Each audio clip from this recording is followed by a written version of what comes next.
An emotional speech.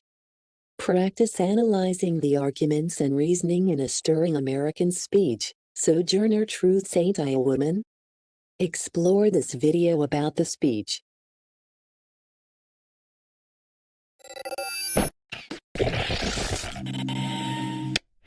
Hi, Olivia here. I'm thinking about a debate I watched on TV and trying to decide who had the stronger argument.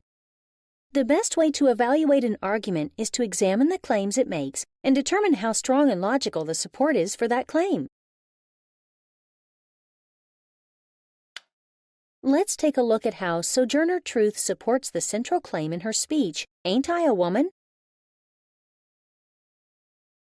At the heart of an argument is a claim. The argument is only as stable as the logic that supports the claim. Sojourner Truth addresses two central claims in Ain't I a Woman? The first claim is that white men are going to lose power as both women and black people demand rights. The second claim is that an argument made by white men is flawed because it oversimplifies a complex issue. Sojourner Truth begins and ends her speech with the claim that white men will soon lose some of the power that, before now, they've had to themselves. For support, Truth relies primarily on an analogy, claiming that if biblical women were powerful enough to change the world, so too can the women of the 1850s. This analogy requires several logical leaps, including an assumption that the past necessarily predicts the future, as well as an assumption that biblical women's strength was directly related to their gender.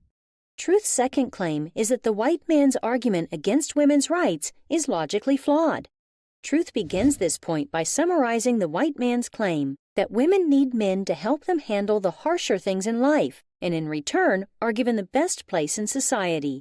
She then effectively argues that this image of society ignores people like her, female slaves who receive neither help from men nor the best of anything. The repetition of the words, "Ain't I a woman?" drives home the point that the white man has failed to address a large segment of the population, black women, in his argument. He has oversimplified his claim, thinking only of how his argument applies to his own race, and thus has failed to acknowledge the existence of a perspective like Truth's. Truth's argument does not aim to solve the complex issue. Instead, it broadens the discussion.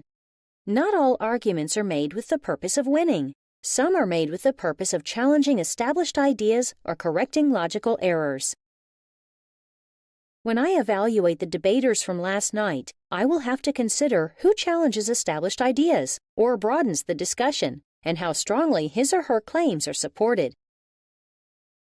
Wish me luck!